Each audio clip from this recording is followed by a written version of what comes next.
Hace algunos meses recibí una llamada que me partió el alma.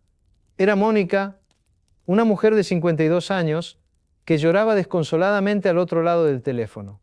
Doctor Rizzo, me dijo entre sollozos, mi hermano acaba de morir y yo no lo vi en los últimos 5 años, vivíamos en la misma ciudad, a solo 20 minutos de distancia. Hubo un silencio cargado de culpa, de arrepentimiento, de todo ese dolor que no se puede deshacer. ¿Sabe qué es lo peor? Continuó. Que ni siquiera hubo una pelea grande. Simplemente, nos fuimos alejando. Una Navidad que no coincidimos. Un cumpleaños que no asistí, llamadas que no devolví, y de repente pasaron 5 años. 5 años que nunca voy a recuperar. Esa conversación me persiguió durante días. Porque Mónica no es un caso aislado, es la historia de miles, quizás millones de hermanos que un día fueron inseparables y hoy son extraños con el mismo apellido. ¿Sabes qué es lo más perturbador? Que esto no sucede de un día para otro. No hay un momento dramático donde decides, ya no quiero ver más a mi hermano. No, es mucho más sutil, mucho más silencioso y precisamente por eso, mucho más peligroso. La distancia entre hermanos es como la oxidación, no la ves acumularse. Pero un día te das cuenta de que lo que una vez fue sólido, ahora se desmorona con solo tocarlo. Y aquí viene lo que nadie te dice. Esa verdad que todos intuimos pero que preferimos ignorar. Envejecer no nos acerca automáticamente a nuestros hermanos. Al contrario, la madurez, con todas sus responsabilidades y desilusiones, muchas veces construye muros invisibles entre quienes compartieron la misma infancia. Hoy voy a hablarte de 8 verdades incómodas sobre por qué los hermanos se alejan al envejecer. 8 razones que probablemente reconocerás, que te harán sentir incómodo, que tal vez te hagan enojar o entristecerte, pero también son 8 oportunidades para entender lo que está pasando. Antes de que sea demasiado tarde, porque te voy a decir algo que aprendí en más de 30 años trabajando con familias, la sangre no garantiza cercanía, el ADN no es suficiente, y si no hacemos algo al respecto, podemos terminar como Mónica, llorando por un tiempo perdido que nunca volverá. Así que quédate conmigo. Esto no será fácil de escuchar, pero créeme, es necesario. La primera verdad incómoda es esta. Tus hermanos son el espejo de tu pasado, y a veces ese reflejo duele demasiado. Déjame explicarte algo fundamental sobre la psicología de las relaciones fraternales. Tus hermanos no son solo personas con las que creciste, son testigos vivientes de quién fuiste, de tus errores, de tus vergüenzas, de esa versión tuya que tal vez prefieres olvidar. Conocí a Javier, un empresario exitoso de 48 años. En su oficina, rodeado de diplomas y reconocimientos, me confesó algo revelador. Evito a mi hermano menor, porque cuando lo veo me recuerda al niño gordo y tímido que fui. Él me conoció cuando yo era nadie. ¿Entiendes la complejidad de esto? Javier había construido una nueva identidad, se había reinventado, pero su hermano era como una fotografía vieja que no podía quemar, un recordatorio constante de vulnerabilidades que prefería enterrar. Y aquí está lo irónico. Mientras más exitosos nos volvemos, más doloroso puede ser ese espejo, porque nuestros hermanos vieron nuestras lágrimas cuando nos rechazaban en la escuela, presenciaron nuestros fracasos amorosos, conocieron nuestros miedos más profundos. Ellos saben que bajo esa máscara de adulto funcional hay un niño que alguna vez se sintió pequeño, pero hay algo más. No solo huimos de lo que fuimos, también huimos de lo que ellos fueron.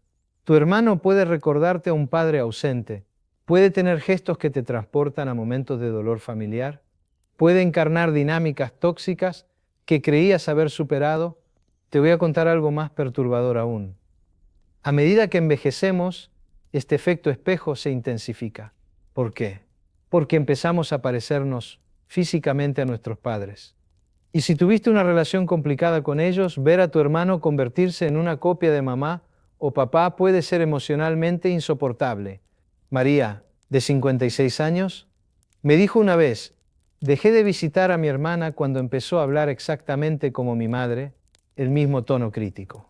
Las mismas expresiones de desaprobación.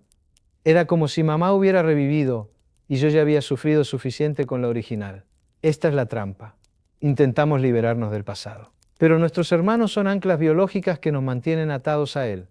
y en lugar de procesar esa incomodidad, en lugar de hablar de ello, simplemente desaparecemos, lentamente, estratégicamente. Primero son las llamadas que no devolvemos, luego las reuniones familiares a las que encontramos excusas para no asistir. Después, el silencio en cumpleaños. Y finalmente, años de ausencia que justificamos con frases como estamos ocupados o las cosas se complicaron. Pero la verdad real, esa que no queremos admitir, es que estamos huyendo de nuestro propio reflejo. Estamos evitando el único espejo que no podemos romper. La persona que nos vio crecer, y aquí viene algo que necesitas entender. Esta huida no te libera. Al contrario, te encadena. Porque lo que no enfrentas se enquista. Lo que no sanas, se pudre. Y ese hermano que evitas se convierte en un fantasma que te persigue en silencio, recordándote constantemente lo que dejaste sin resolver. La pregunta que debes hacerte es, ¿estás evitando a tu hermano o estás evitando una parte de ti mismo que no has tenido el valor de aceptar? Porque hasta que no respondas esa pregunta con honestidad, la distancia seguirá creciendo. Y créeme, no hay distancia más dolorosa que aquella que construimos con nuestras propias manos. Pero esta es solo la primera verdad. Y te advierto, las que vienen son aún más difíciles de digerir. La segunda verdad incómoda es brutal. El amor de los padres nunca se repartió equitativamente y esa herida nunca cierra del todo. Aquí viene algo que las familias funcionales prefieren negar, pero que la psicología ha demostrado una y otra vez. Todos los padres tienen favoritos. Todos. Puede que no lo admitan, puede que ni siquiera sean conscientes de ello. Pero la distribución del afecto, la atención y los recursos nunca es perfectamente igual. Y esa desigualdad deja cicatrices que se hacen más profundas con el tiempo. Pedro tenía 61 años cuando finalmente me confesó lo que llevaba décadas guardándose. Mi hermano mayor siempre fue el orgullo de mi padre. Yo podía sacar 10 en matemáticas y recibía un muy bien. Él sacaba un 7 y había celebración. ¿Sabes cuántos años pasé tratando de ganar una aprobación que nunca llegó? Lo perturbador de esta historia no es solo la desigualdad. Es que Pedro había cortado contacto con su hermano, no porque su hermano hubiera hecho algo malo, sino porque verlo era recordar constantemente que nunca fue suficiente para su padre. ¿Ves la complejidad? Pedro no odiaba a su hermano, envidiaba el lugar que ocupó, y esa envidia, fermentada durante décadas, se transformó en resentimiento, y el resentimiento en distancia. Pero hay otro lado de esta moneda igual de doloroso. Los hermanos favorecidos también sufren, cargan con expectativas imposibles, con la presión de mantener ese pedestal, con la culpa silenciosa de saber que recibieron más. Laura, la hermana exitosa de su familia, me confesó algo devastador. Me alejé de mi hermana porque no soportaba su resentimiento. Cada vez que nos veíamos sentía sus ojos juzgándome, como si mi vida fuera un insulto a la suya. Yo no pedí ser la favorita, pero me convirtieron en la villana de su historia. Y aquí está lo que nadie te cuenta. A medida que envejecemos, estas heridas no sanan, se agravan, porque cuando los padres mueren o enferman, estas desigualdades se hacen más evidentes. ¿Quién recibió la casa familiar? ¿Quién heredó más? ¿A quién le dejaron las joyas de la abuela? Cada decisión de los padres es analizada bajo una lupa microscópica, buscando evidencia de quién fue realmente el preferido. Te voy a decir algo más oscuro todavía. Muchas veces, la muerte de los padres no une a los hermanos, los separa definitivamente, porque finalmente caen todas las máscaras, todos los fingimientos de equidad, todas las mentiras piadosas que mantenían la ilusión de igualdad. Antonio no habló con su hermana después del funeral de su madre. En el testamento quedó claro, me dijo con amargura, mamá siempre la quiso más. Y lo sabía, todos lo sabíamos, pero verlo en papel con firma de abogado fue como recibir oficialmente la notificación de que nunca fui suficiente. ¿Entiendes por qué este tema es tan tóxico? Porque no es solo sobre dinero o propiedades, es sobre validación, es sobre el mensaje fundamental que recibiste toda tu vida. Tu valor relativo en el sistema familiar. Y lo más cruel es que muchas veces este favoritismo ni siquiera fue intencional. Los padres no se levantaban pensando, hoy voy a querer más a este hijo. Simplemente conectaban mejor con uno. Proyectaban sus sueños en otro. Veían reflejadas sus propias inseguridades en un tercero. Pero las intenciones no borran las consecuencias. Y la consecuencia más común es que los hermanos se convierten en símbolos vivientes de una injusticia que nunca fue reparada. Entonces, ¿qué hacemos con esto? ¿Cómo sigues adelante cuando cada interacción con tu hermano es un recordatorio de que nunca fuiste el elegido? ¿O cuando eres el elegido y cargas con la culpa de un privilegio que no pediste? La respuesta no es sencilla, pero te adelanto algo. Ignorar esta verdad no la hace desaparecer, solo la vuelve más venenosa. La tercera verdad incómoda es esta. Tu propia familia se convierte en tu prioridad y tus hermanos pasan a ser extras en tu vida. Y esto no lo digo con juicio, es simplemente la realidad de la adultez. Cuando te casas, cuando tienes hijos, tu núcleo familiar cambia de forma radical. Ya no eres el hijo o la hija de tus padres, ahora eres el padre o la madre de tus hijos, el esposo o la esposa de tu pareja. Tu identidad se reconfigura completamente y con esa reconfiguración viene una redistribución brutal de tu tiempo, tu energía emocional y tu lealtad. Carmen me lo explicó con una claridad desgarradora. Antes, mi hermana era mi mejor amiga. Hablábamos todos los días, sabíamos todo de la vida de la otra, pero cuando ella se casó y tuvo hijos, yo dejé de existir. Sus conversaciones eran sobre pañales, colegios, su suegra. Yo seguía siendo soltera, mis problemas le parecían triviales. Nos convertimos en extrañas que comparten apellido. ¿Ves lo que sucede aquí? No hubo traición, no hubo pelea, simplemente las prioridades cambiaron. Y cuando las prioridades cambian, las relaciones se transforman o se extinguen. Pero hay algo aún más complicado. Las parejas que elegimos muchas veces no se llevan bien con nuestros hermanos. Y ahí empieza un conflicto de lealtades que puede destrozar vínculos fraternales. Roberto dejó de ver a su hermano después de que su esposa y su cuñada tuvieran una discusión fuerte. Tuve que elegir, me dijo, y elegí la paz en mi casa. Suena frío, pero duermo con mi esposa, no con mi hermano. Esta es una realidad que incomoda.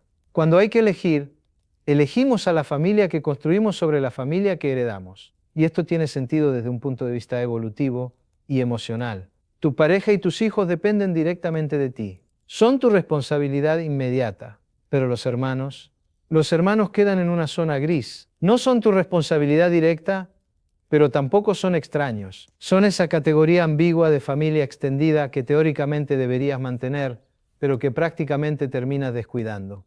Y luego están los hijos, tus hijos y los hijos de tus hermanos, que a veces se llevan bien, pero muchas veces no.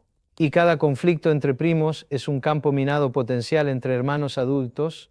Sofía no le habla a su hermano desde que su hijo tuvo un problema con el sobrino en una reunión familiar. Él defendió a su hijo ciegamente, igual que yo defendí al mío. Ninguno admitió que su niño había estado mal, y ahí se rompió algo entre nosotros, porque atacar a mi hijo es atacarme a mí. ¿Entiendes la complejidad? Ya no son solo dos hermanos con diferencias, ahora son dos familias completas, con sus propias dinámicas, valores, estilos de crianza y prioridades. Y cada una de esas variables es una potencial fuente de conflicto.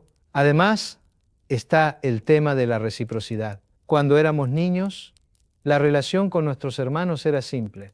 Compartíamos espacio, padres, experiencias, pero como adultos, las relaciones requieren esfuerzo intencional, requieren llamadas, visitas, involucramiento. Y aquí viene lo brutal. Cuando una parte siente que está poniendo más esfuerzo que la otra, el resentimiento crece. Yo siempre llamo primero. Yo siempre organizo las reuniones. Yo siempre pregunto por sus hijos, pero ellos nunca preguntan por los míos. Cada una de estas pequeñas desigualdades se acumula y un día te preguntas, ¿por qué estoy esforzándome tanto por mantener una relación que la otra persona claramente no valora? Y entonces dejas de esforzarte. Y cuando ambos lados dejan de esforzarse, la relación muere de inanición. No con un golpe dramático, sino con un suspiro silencioso.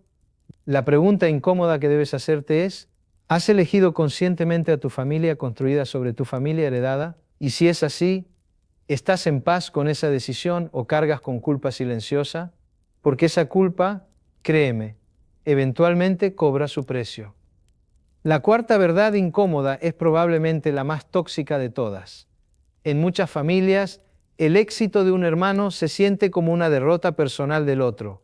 Y esto va mucho más allá de la simple envidia. Es algo más profundo, más primitivo, más vergonzoso de admitir. Guillermo era el hermano exitoso. Construyó una empresa, viajaba constantemente, tenía la casa grande, los autos lujosos, Su hermano menor Raúl trabajaba como empleado administrativo, luchando mes a mes para llegar a fin de mes. ¿Sabes qué fue lo que finalmente destruyó su relación? No fue que Guillermo presumiera, al contrario, intentaba ser discreto. Fue precisamente esa discreción lo que molestaba a Raúl. Se contenía delante de mí, me confesó Raúl con lágrimas en los ojos, como si yo fuera tan frágil que no pudiera manejar su éxito, como si fuera un inválido emocional. Su lástima me dolía más que cualquier presunción. ¿Ves la trampa imposible? Si el hermano exitoso habla de sus logros, es un presumido insensible. Si no habla de ellos, está siendo condescendiente. No hay forma de ganar.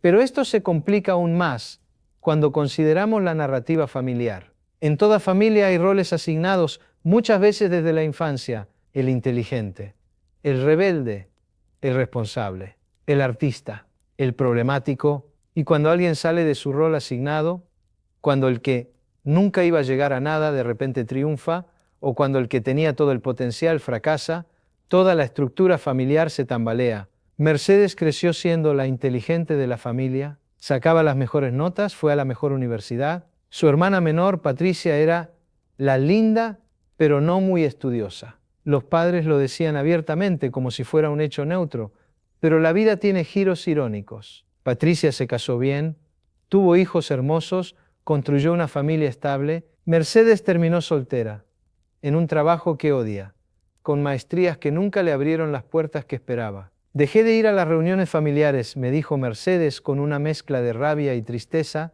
porque cada vez que miro a mi hermana, veo mi fracaso reflejado. Se suponía que yo iba a ser la exitosa, y mírame ahora. Aquí hay algo fundamental que debemos entender. El éxito no es objetivo, es relativo.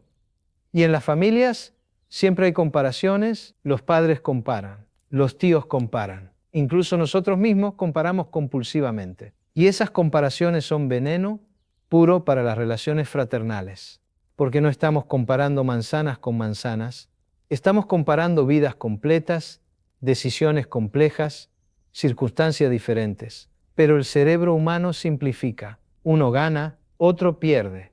Y aquí viene lo más oscuro. A veces inconscientemente celebramos las caídas de nuestros hermanos, no porque seamos malas personas, sino porque su caída restaura cierto equilibrio, cierta justicia cósmica que sentimos que había sido violada. Pablo me confesó algo que le había estado carcomiendo durante años. Cuando mi hermano perdió su trabajo, yo sentí alivio. Por un segundo, antes de que llegara la preocupación genuina, hubo alivio. ¿Qué clase de monstruo soy? No eres un monstruo, Pablo, eres humano.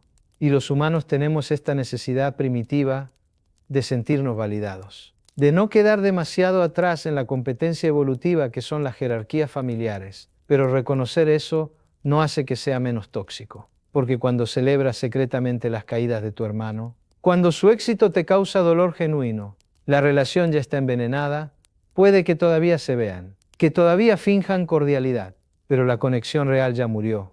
Y esto se intensifica con las redes sociales. Ahora no solo te enteras del éxito de tu hermano en reuniones familiares ocasionales, lo ves en tiempo real.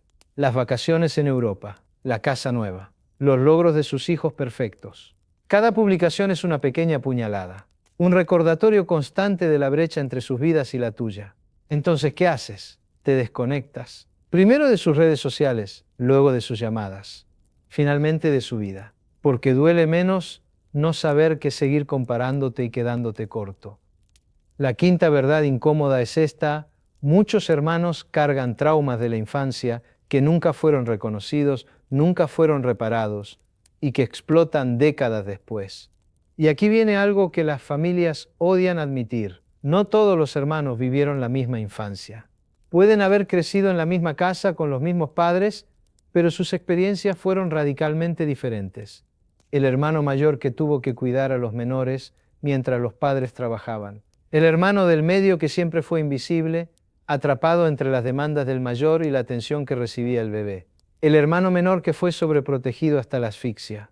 Beatriz tenía 49 años cuando finalmente confrontó a su hermana mayor. Tú fuiste mi mamá cuando mamá no estaba. Me cuidaste, me alimentaste, me llevaste a la escuela, pero también me gritabas, me castigabas, descargabas en mí toda la frustración de tu infancia robada, y nunca hablamos de eso. Su hermana mayor Daniela se quedó en shock. En su memoria, ella había sido la salvadora, la que había sacrificado su juventud para mantener la familia unida. Pero para Beatriz, había sido una tirana pequeña que abusaba del poco poder que tenía. ¿Quién tiene razón? Ambas, porque ambas vivieron su verdad. Pero esas verdades nunca fueron reconciliadas. Y esta es la trampa mortal de las dinámicas fraternales. Asumimos que nuestros hermanos recuerdan la infancia igual que nosotros, pero la memoria es selectiva, subjetiva, profundamente personal. Lo que para ti fue un juego inocente, para tu hermano pudo ser bullying, lo que tú recuerdas como protección. Tu hermano lo experimentó como control.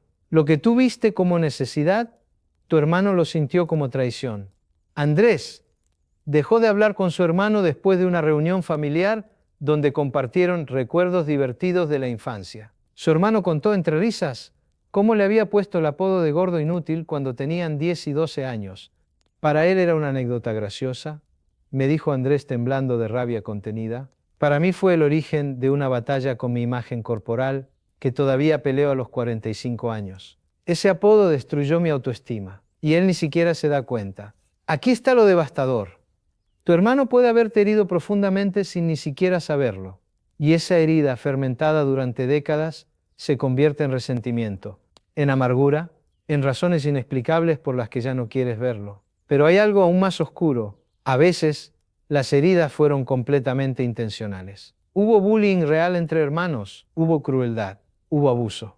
Y las familias, en su desesperación por mantener la armonía, minimizaron esas experiencias. Son cosas de niños. Ya supéralo. Él no lo hacía con maldad. Perdona y olvida.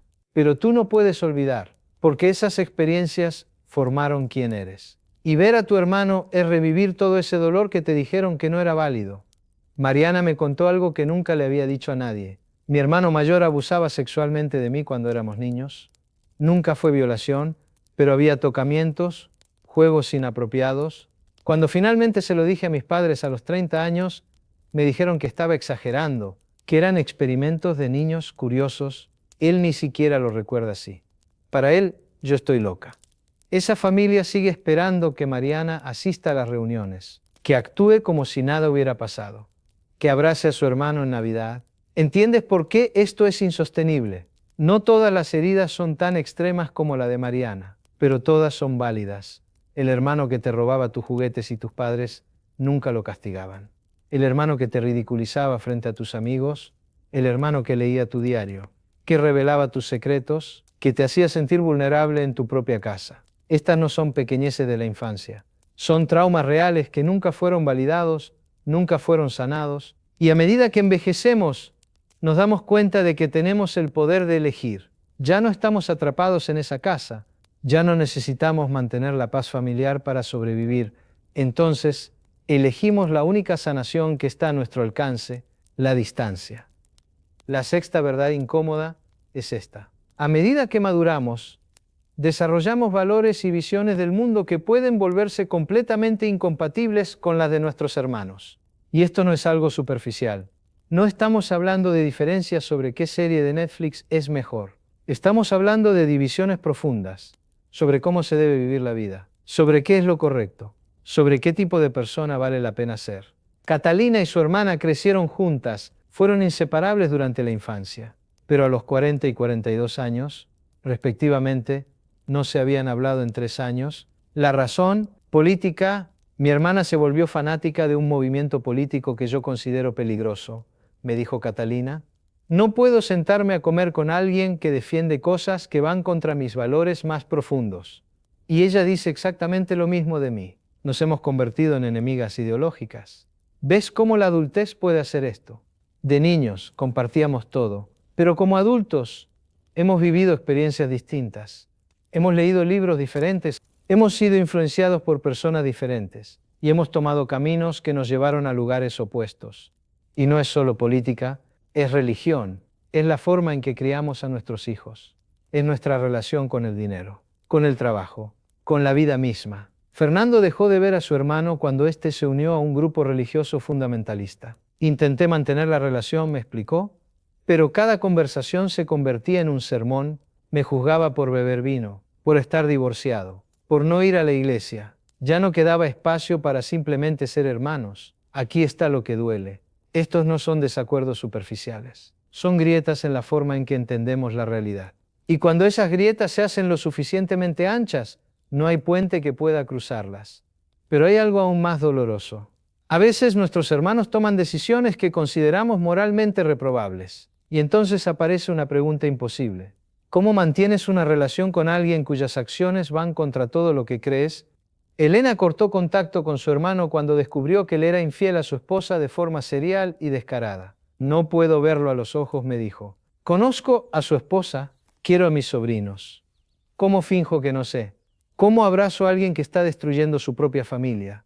Y aquí aparece la complejidad moral. ¿Tenemos la obligación de mantener una relación solo porque compartimos sangre? ¿O está bien distanciarnos de alguien cuyo comportamiento consideramos inaceptable, incluso si ese alguien es nuestro hermano? Las familias tradicionales dirían que sí, que la familia es familia, pase lo que pase, pero la psicología moderna sugiere algo diferente, que tenemos el derecho, e incluso la responsabilidad, de establecer límites con personas tóxicas, aunque sean familiares. Además, están los estilos de vida radicalmente diferentes. El hermano que se volvió adicto al trabajo mientras tú priorizas el equilibrio. El hermano que se volvió extremadamente materialista mientras tú elegiste una vida simple. El hermano que se mudó al extranjero y adoptó una cultura completamente distinta. No hay juicio de valor aquí. Solo vidas que tomaron direcciones tan distintas que ya no existen puntos de conexión reales. Ricardo me lo explicó así. Mi hermano vive en una mansión. Sus hijos van a colegios privados carísimos, vacacionan en lugares que yo ni siquiera puedo pronunciar.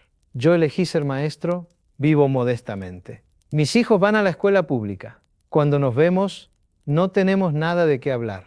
Sus problemas me parecen triviales. Los míos le parecen el resultado de malas decisiones. Nos hemos vuelto ajenos. La tragedia es esta. Ambos pueden tener razón desde sus propias perspectivas. No hay villanos, solo dos personas que crecieron en el mismo árbol, pero cuyos caminos los llevaron a bosques completamente diferentes. Y llega un punto en el que el esfuerzo de mantener la conexión se siente artificial, forzado, agotador. Entonces, simplemente dejamos de intentarlo. Porque mantener una relación requiere más que historia compartida. Requiere valores compartidos, intereses mutuos, respeto recíproco, y cuando esas cosas ya no existen, ¿qué queda realmente? Hemos llegado a las dos últimas verdades, y debo advertírtelo. Estas son las más difíciles de todas. La séptima verdad incómoda es esta. El tiempo no cura automáticamente las heridas entre hermanos, a veces las pudre. Existe un mito romántico, la idea de que, con suficiente tiempo, las diferencias se suavizan, que los rencores desaparecen, que la familia, tarde o temprano, se vuelve a unir. Pero la realidad es mucho más cruda. El tiempo sin comunicación no sana nada, solo crea distancia, malentendidos, resentimiento acumulado. Cada día que pasa sin hablarse es otra capa de extrañamiento. Cada Navidad que no se comparte es un recuerdo menos en común. Cada crisis que enfrentas solo es otra prueba silenciosa de que esa persona ya no está disponible para ti. Y luego llegamos a la octava verdad, la última, la más demoledora de todas. A veces, estar sin tu hermano duele menos que estar con él. Esta es la verdad que casi nadie se atreve a decir en voz alta, que has hecho un cálculo, consciente o inconscientemente. Has comparado el costo emocional de mantener esa relación con el costo emocional de dejarla ir y has llegado a una conclusión incómoda. La ausencia duele menos que la presencia, porque cada interacción es un campo minado. Cada conversación puede reabrir viejas heridas. Cada reunión familiar es una actuación, un papel que interpretas fingiendo una cercanía que ya no existe. Y un día, sin drama, sin anuncio, simplemente decides que ya no vale la pena, que prefieres la paz de la distancia al caos de la cercanía. Pero aquí viene la pregunta más importante de todo este video. Y quiero que la escuches con honestidad. ¿Esto es realmente lo que quieres? ¿O es solo lo que aceptaste porque enfrentar la alternativa parecía demasiado difícil? Porque no es lo mismo elegir conscientemente distanciarte que dejar que una relación muera por negligencia. Si tu hermano te causó daño real, si la relación es genuinamente tóxica, si estar cerca de él destruye tu salud mental, entonces la distancia no es cobardía, es autocuidado. y no necesitas sentir culpa por ello. Pero si la distancia nace de heridas nunca habladas, de malentendidos jamás aclarados, de conversaciones difíciles que nunca te atreviste a tener, entonces no estás eligiendo paz. Estás eligiendo comodidad, y esa elección suele cobrarse su precio más adelante. ¿Recuerdas a Mónica? La mujer con la que abrí este video. Meses después, ella volvió a llamarme. Había comenzado terapia. Estaba procesando su dolor, aprendiendo a convivir con el arrepentimiento. ¿Sabe qué es lo que más me duele? Me dijo. No fue la pelea. No fue la distancia. Fue saber que tuve 1000 oportunidades. 1000 momentos para llamar, para escribir, para aparecer en su puerta. Siempre había una excusa. Y ahora, todas esas oportunidades murieron con él. No quiero que esa sea tu historia, así que aquí está mi invitación final. Si después de todo lo que hemos hablado, todavía hay una parte de ti que extraña a tu hermano, que se pregunta si aún hay tiempo, que desearía, aunque sea en silencio, arreglar las cosas, escúchame con atención. Todavía hay tiempo, pero no es infinito. No te estoy pidiendo que ignores el daño. No te estoy pidiendo que finjas que todo está bien.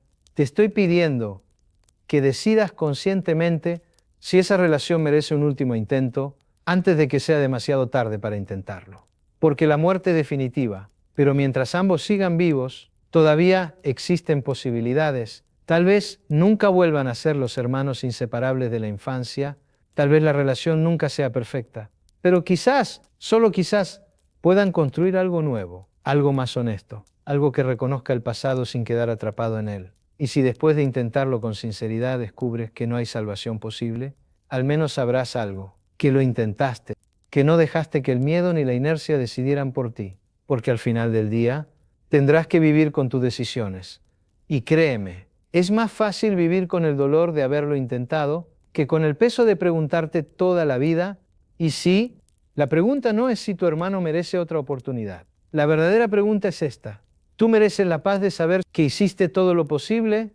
Piénsalo. Gracias por quedarte hasta el final. Nos vemos en un próximo video. Proof his mother had stolen from us, and he was asking me to stay quiet. I guess we'll see, I said. I didn't promise anything because I was done making promises I couldn't keep. The day before the shower, Patricia called me directly. That almost never happened. Ensley, darling, her voice was honey over steel. I wanted to confirm a few details. Of course. The photographer needs to know colors for the shots. I've put everything together in yellow and cream, so I'll need you to wear something that matches. I looked at the dusty rose dress hanging in my closet, the one I'd already chosen. I have a dress picked out. Dusty rose. Silence, then. Oh. Is that a problem? Well, she laughed lightly. Yellow would photograph so much better. I've already told the team. Then tell them I'll be in dusty rose. Another pause. Longer this time. Of course, dear. The sweetness turned sour. Whatever makes you comfortable. I'd heard that phrase before from her. It never meant what it said. Patricia, is there something else? Actually, yes. Her tone shifted. Warmer now, almost like sharing a secret. I have a little surprise planned for you at the party. Something I've been working on for quite some time. My grip tightened on the phone. What kind of surprise? Now, if I told you, it wouldn't be a surprise, would it? She laughed. Don't worry. I think everyone will love it. It's very personal. Personal. The word sat wrong in my stomach. I just want everything perfect, she continued. For the family. You understand, don't you? I understand perfectly. Wonderful. See you tomorrow, dear. Get plenty of rest. She hung up. I stood in my bedroom, one hand on my belly, the other still holding the phone. A surprise. Something personal. Something she'd been planning for quite some time. Every instinct I had was screaming. But I had no proof of anything. Not yet. The morning of the shower, Claire arrived early.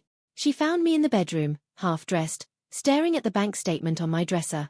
You look like you're preparing for battle, she said. Maybe I am. Claire sat on the edge of the bed. We'd been friends since college. She was a nurse, practical and steady, the kind of person who stayed calm in emergencies. Tell me everything.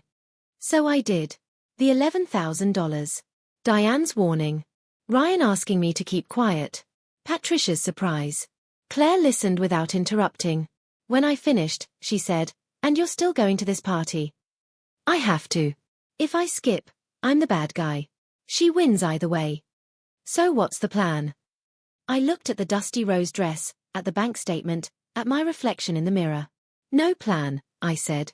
"I'm just going to show up, smile, and get through it." Claire raised an eyebrow. "That doesn't sound like you." "What do you mean?" "You're an analyst, Ensley. You don't walk into situations without information." I almost smiled. She knew me too well. I opened my purse and pulled out the folded bank statement, showed it to her. "I have the information. I just don't know if I'll use it." Claire looked at the paper, then at me. "Whatever happens today," she said, "I've got your back. And my phone is fully charged." "For what?" "Documentation," she shrugged. "You never know." I hugged her. For a moment, I felt less alone. "Thank you." "Don't thank me yet." She pulled back, grinning. "Let's go watch your mother-in-law's surprise. I have a feeling it's going to be memorable." She had no idea how right she was. Patricia's house looked like a magazine picture. Yellow and white balloons grouped in archways. Streamers caught the afternoon light. A banner over the fireplace read "Welcome Baby Mayors" in gold fancy letters. 50 guests walked about with champagne and finger foods. Cousins, aunts, family, friends. Some I knew, most I didn't. It was beautiful, and not a single detail had been run by me.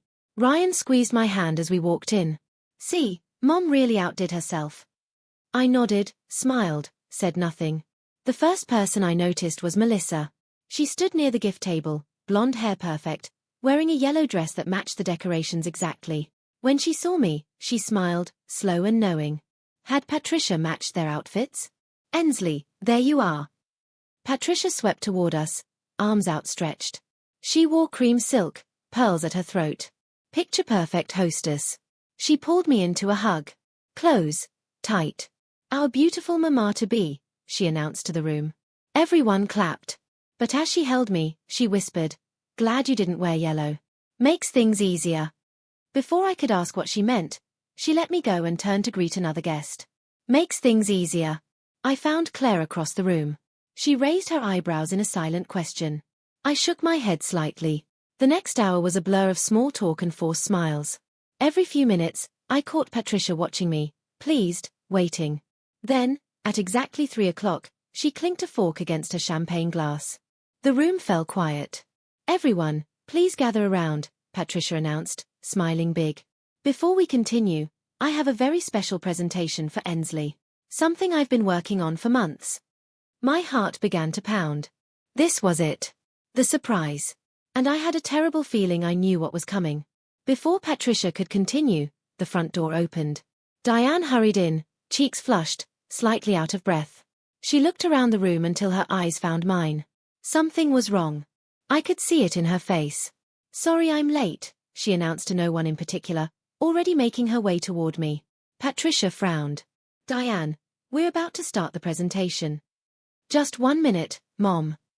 Diane reached me, took my elbow, and guided me toward the window, away from the crowd. "What's going on?" I whispered. "I heard Mom on the phone last night." Diane's voice was barely audible. She was talking to Aunt Ruth about some list. I don't know what it is, but she sounded excited in a bad way. My mouth went dry. "What kind of list?" "I don't know, but whatever she's planning, be careful." I looked back at Patricia. She was watching us, smile fixed in place, eyes sharp. "Diane, listen to me." Diane gripped my arm. "If anything happens, remember what you have. The bank statement. That's not nothing. You think she'd actually, I don't know what she'll do, but I know my mother." Diane's jaw tightened. "She thinks she's untouchable. She thinks no one will challenge her in public. What if she wrote something down? Something that proves what she did?" Diane's eyes widened slightly. "Then she just handed you the weapon." "Diane." "Ensley." Patricia's voice cut through. "We're waiting, ladies." Diane squeezed my hand once. "I'll be right here." She stepped away. I walked back to the center of the room where 50 pairs of eyes watched me. Patricia smiled. And I realized whatever was in that envelope, Patricia had no idea what she'd actually written. Time to find out. As I moved through the crowd, A hand caught my wrist. Aunt Margaret. She was sitting on the sofa near the window, champagne untouched beside her. Ryan's aunt had always been quiet at family gatherings, watching, never speaking. "Sit with me a moment," she said. I Saturday. "How are you holding up, sweetie?" "I'm fine. Just tired." She studied my face. "I've known Patricia for over 30 years. Since she married my brother." "I didn't know that." "Most people don't." Margaret looked across the room where Patricia was arranging something near the gift table. "She's never liked anyone who doesn't follow her rules." "Did she treat you like this too?" Margaret's smile was thin. "Worse. But I didn't have proof." I felt the weight of the bank statement in my purse. "Do you?" she asked quietly. I didn't answer, just held her gaze. Margaret nodded slowly. "Good. Keep it close. Why are you telling me this?"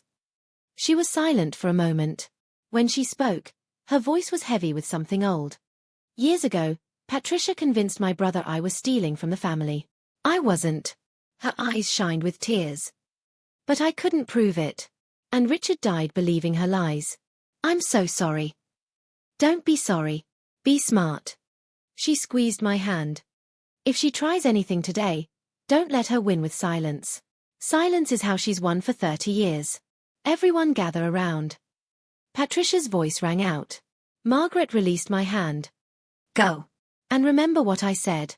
I stood. Walked toward the center of the room. 50 guests formed a semicircle. Ryan stood near his mother, smiling, not knowing. And Patricia held a white envelope. The room fell silent. This was it. "Okay, I need to pause here for a second. If you're as invested in this story as I was living through it, drop a comment and tell me. What would you do if your mother-in-law handed you an envelope like this? Would you open it in front of everyone? Would you walk away? I'm genuinely curious. And if you're enjoying this, please hit that like button. It really helps. Now, back to the party. Patricia stood in the center of the room, white envelope in hand. The afternoon light caught the pearls at her throat. She looked every inch the gracious hostess, warm, welcoming, kind. "Ensley, sweetheart," she held out her hand. "Come here." I walked toward her. Each step felt like walking through water. 50 guests watched, smiling, waiting. They thought this was part of the celebration. "I've put so much thought into this moment," Patricia said loud enough for everyone to hear. "As a mother, I only want the very best for my son." Sounds of agreement, nods. Someone said, "How sweet." Patricia held out the envelope. "This is a list," she announced, "of 47 reasons my son should divorce you." For 1 second, the room was completely silent. Then Ryan laughed. It started small, a surprised chuckle. Then it spread. Aunt Ruth laughed. Cousin David laughed. A woman I didn't recognize laughed so hard she dabbed her eyes. They thought it was a joke, a gag gift. Mother-in-law humor. Patricia laughed too, her eyes crinkling at the corners. But I noticed. Her gaze never left my face. This wasn't a joke. She wanted to see me break. Ryan nudged me. "Come on, babe. Open it." I took the envelope.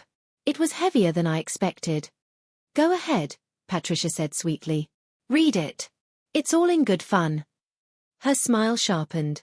"Unless you're afraid of what you'll find." Another ripple of laughter from the crowd.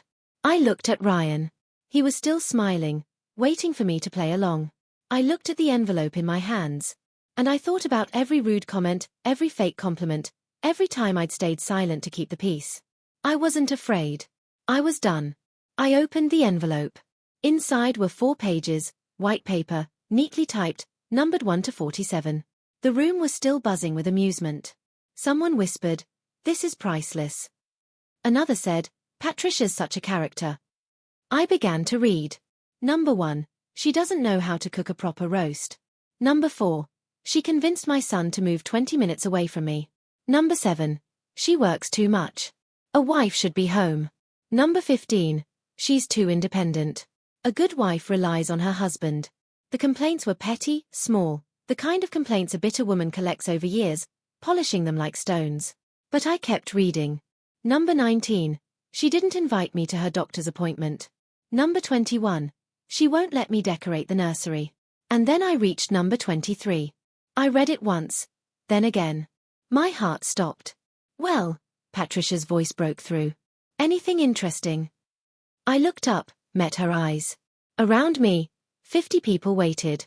Claire stood in the corner, phone in hand. Diane hovered near the door, pale. Aunt Margaret watched from the sofa, hands folded. Ryan was grinning. Come on, read some out loud. This is hilarious. Patricia tilted her head. Yes, dear. Share with the class. I looked at the words one more time. Reason number 23. She doesn't even know I accessed their joint bank account to withdraw money for Ryan's birthday gift. Proof she doesn't pay attention to their finances. She'd written it down. Patricia had actually written down her own confession. And she had no idea. I lifted my head. May I read this one out loud? Patricia's smile widened, victorious. Of course, dear. Whichever one you like. I took a breath. And I began to speak. My voice was steady, calm. I didn't raise it. I didn't need to. Reason number 23. The room leaned in. She doesn't even know I accessed their joint bank account to withdraw money for Ryan's birthday gift. Proof she doesn't pay attention to their finances. Silence. Complete. Total silence. I continued. Same steady tone. For the record, I did know. The withdrawal was $11,000. I reached into my purse, pulled out the folded bank statement. I have the proof right here. Patricia's face went white. Not pale. White. Like someone had pulled a plug and drained every drop of color from her skin. That's, she stammered. First time I'd ever heard Patricia Whitmore at a loss for words. Ryan stepped forward. Wait. Mom. You took money from our account? I was going to pay it back. Patricia's voice pitched high. It was for your birthday. You never asked me. I didn't need to ask. I'm your mother. Aunt Margaret stood up from the sofa. Her voice cut through the room like a knife. You accessed their account without permission. She walked toward Patricia. That's not borrowing. That's stealing. The whispers started. Low at first, then louder. $11,000 without telling them. She wrote it down. I stood perfectly still. I hadn't accused anyone, hadn't raised my voice, hadn't made a scene. I'd simply read her own words back to her. Patricia spun around, searching for allies. But everywhere she looked, she found only stares. Shock. Disgust. Diane stepped forward. It's true. I work at the bank. I saw the transaction myself. Diane. Patricia's voice cracked. You're siding with her. I'm siding with the truth, Mom. The room erupted. Everything happened at once. Voices overlapped. Questions fired from every direction. How long has this been going on? Did Ryan know? Is this why she's been so hostile? Patricia stood frozen in the middle of the chaos, mouth opening and closing like a fish pulled from water. Aunt Margaret wasn't finished. This isn't the first time, is it, Patricia? The room went quiet again. Margaret walked closer. 30 years of silence burned in her eyes. You told my brother I was stealing from the family. Her voice shook. I never stole a thing. But Richard believed you. He died believing your lies. Gasps scattered through the crowd. A cousin spoke up. David, Patricia's own nephew. Wait, is that why Dad stopped talking to Aunt Margaret? She made it up. Margaret's tears spilled over now. All of it. And I spent decades being treated like a criminal. Patricia's calm crumbled. That was different. Different how? Margaret cut her off. You lied about me. Now you've stolen from your own son. And then you wrote it down. Movement near the gift table. Melissa stepped forward. Mrs. Whitmore. Her voice was quiet but carried. You told me you invited me because Ensley wanted old friends here. That wasn't true, was it? Another murmur swept the room. Patricia had invited Ryan's ex-girlfriend to his wife's baby shower under false reasons. I was trying to, Patricia started. You were trying to hurt me, I said. Not angry, just clear. You've been trying to hurt me since the day we met. I held up the list. These are your words, Patricia. Not mine. All 47 of them. She had no response. For the first time in 30 years, Patricia Whitmore had nothing to say. Ryan stood between us. I watched him process it. The list. The money. The lies. Years of conditioning cracking like ice under sudden weight. Patricia reached for him. Ryan, honey, you know I only did this because I love you. She's changing you. She's taking you away from me. Mom. His voice was rough. I was trying to protect you. From what? He stepped back from her touch. From the woman carrying my child. She's not right for you. I've always known it. You took our money. The words came slow, like he was hearing them for the first time. You made a list to embarrass my wife at her own baby shower in front of our entire family. He paused. And you invited my ex-girlfriend. Melissa quietly slipped toward the door. Patricia's eyes darted around the room. Everyone's overreacting. This is just a misunderstanding. $11,000 isn't a misunderstanding. Ryan's jaw tightened.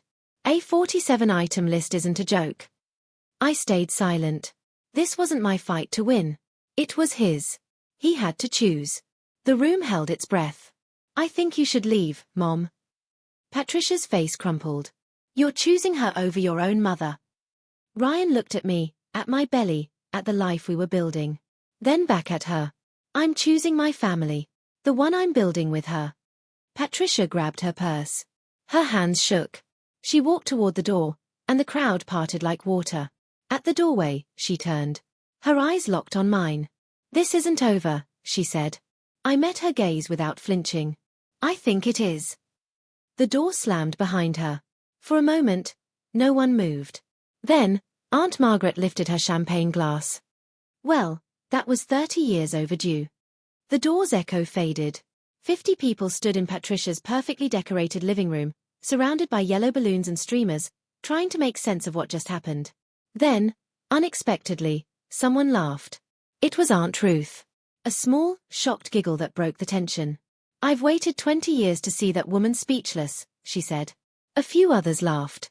Nervous, relieved laughter. Diane crossed the room to me.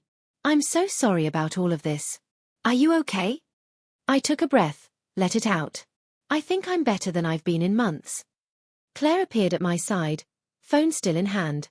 She leaned in close. I got it all on video. Just in case. I nodded. Not for revenge. Just for protection. There's a difference. Ryan came to me then. His face was pale, eyes red. Ensley. His voice broke. I'm sorry. I should have seen this sooner. I took his hand. You see it now. That's what matters. Around us, the baby shower slowly started up again. Awkwardly at first, then with real warmth. Someone cut the cake. Someone else started opening gifts. But the mood had shifted. Lighter somehow. Like a pressure valve had finally released. Patricia's cousin, Ellen, found me near the dessert table. Thank you, she said quietly. Someone needed to stand up to her. We've all been too afraid. Similar whispers reached me throughout the afternoon. Relatives I'd barely met, friends of the family. All with the same message. It was about time. I didn't expose her. She exposed herself. I just read what she wrote. By the time we left that evening, I realized something had changed. For the first time since I'd married Ryan, I didn't feel like an outsider in his family. I felt like I belonged. Before the party ended, a small group gathered in Patricia's study. Ryan, me, Diane, Aunt Margaret. The door closed behind us. We need to talk about next steps, Margaret said. Ryan sat on the edge of Patricia's desk. The desk where she probably typed that list. I'm removing her access from our accounts first thing tomorrow. Good, Diane said. That should have been done years ago. And the $11,000? I asked. Diane pulled out her phone, checking something. Legally, you have options. The withdrawal was without permission. You could go after it. I don't want to sue her. I shook my head. I just want boundaries. Then make them clear. Margaret's voice was firm. In writing. No more family favors. No more access to your money, your home, or your decisions. Not until she earns it back. Ryan nodded slowly. I'll send her an email. Lay it all out. No contact until she apologizes and pays back the money. An actual apology, Diane added. Not her usual I'm sorry you feel that way nonsense. And the baby shower. I looked around the room. Do we just pretend this didn't happen? Margaret laughed. It was warm, genuine. Honey, this is the most honest family gathering I've been to in 30 years. Ryan took my hand. I'm not cutting her off forever. She's still my mother.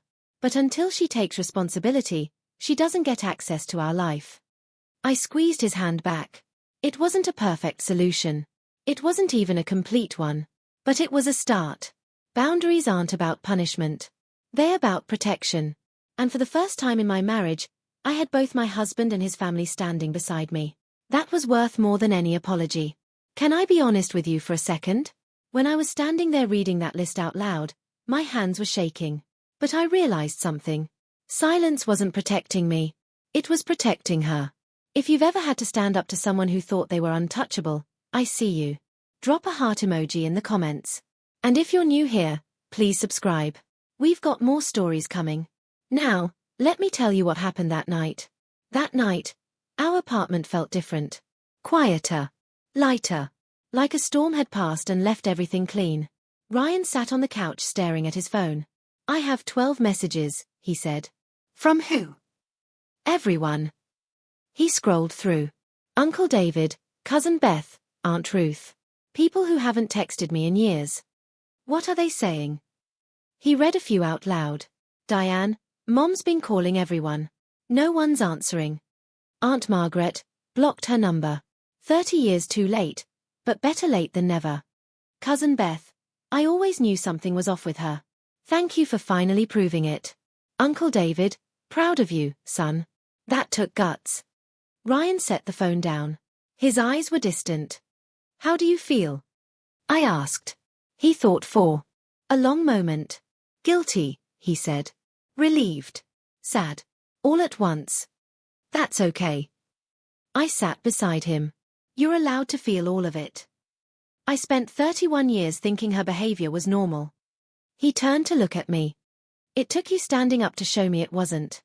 I didn't say anything. Just rested my head on his shoulder. His phone buzzed. He checked it, then showed me the screen. He'd blocked Patricia's number. I'll unblock her when she's ready to be a grandmother, he said quietly. Not a controller. I thought about the baby growing inside me. About the family I wanted to build. She can still fix this, I said. All she has to do is apologize. Genuinely. You think she will? I remembered Patricia's face as she left. The rage. The embarrassment. The promise in her eyes. I don't know, I said honestly. But the door's not locked. Just closed. Whether she chose to open it was up to her. A week passed. Then the email arrived. Ryan showed me on a Sunday morning, his face carefully blank. It's from her. I put down my coffee. What does it say? He read it out loud. Dear Ryan, I've had time to think about what happened at the shower. I'm deeply hurt that you chose to publicly embarrass me in front of our entire family. Ensley clearly planned this to turn everyone against me. I was only trying to protect you, as I always have. The money was a loan, nothing more. I expected my own son to understand that. I hope you'll reconsider your position and see that I've only ever wanted what's best for you. Love. Mom. He put the phone down. I waited. She's not apologizing, he said finally. She's explaining why she was right. I know. She's blaming you. I noticed. He rubbed his face. What do I do? I thought about it. About Patricia. About second chances. About boundaries that mean nothing if they bend at the first test. That's your call, I said. But if you respond, be clear. He picked up his phone. Started typing. Deleted it. Started again. When he finished, he showed me. Mom, until you genuinely apologize to Ensley and pay back the money, I won't respond. I love you, but I love my family more. You didn't have to mention my name. Yes, I did. He looked at me.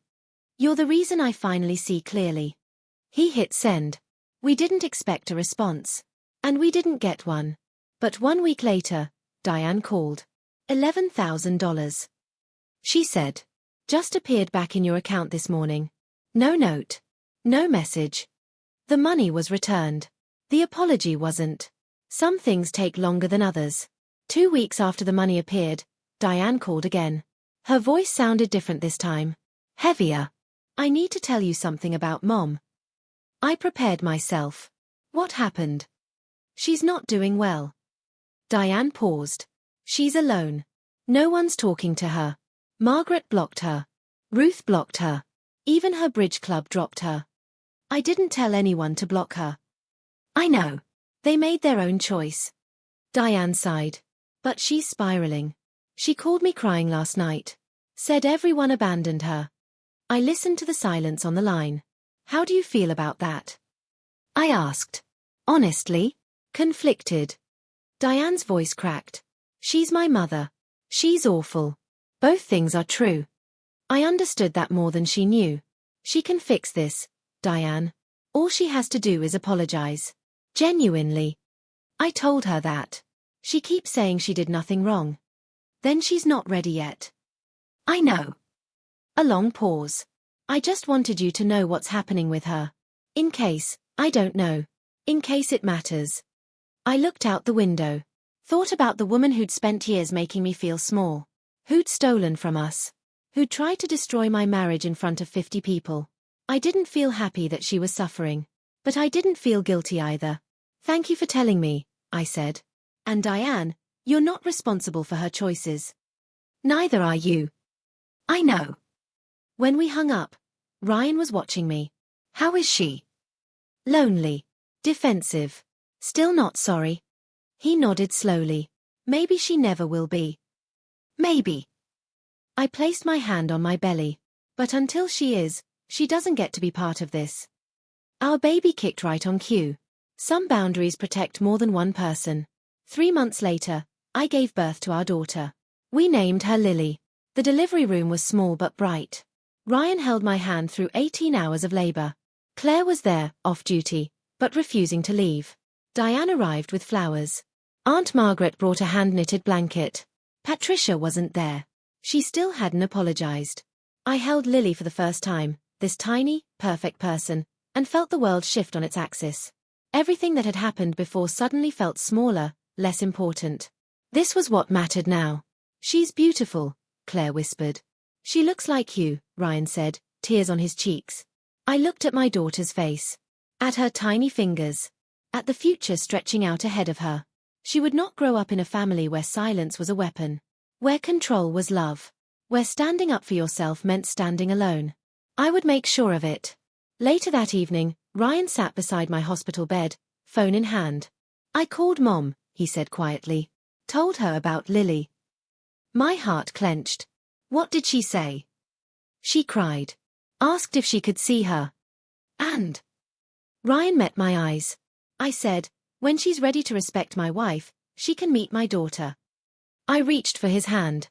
That must have been hard. It was, he squeezed my fingers. But it was the right thing. Diane appeared in the doorway. Hey, she said softly. I just wanted you to know. I talked to Mom this morning. She mentioned therapy. Therapy. For the first time in her life. Diane almost smiled. Maybe there's hope. I looked at Lily, sleeping peacefully in my arms. Maybe there was. But hope wasn't the same as trust. That would have to be earned.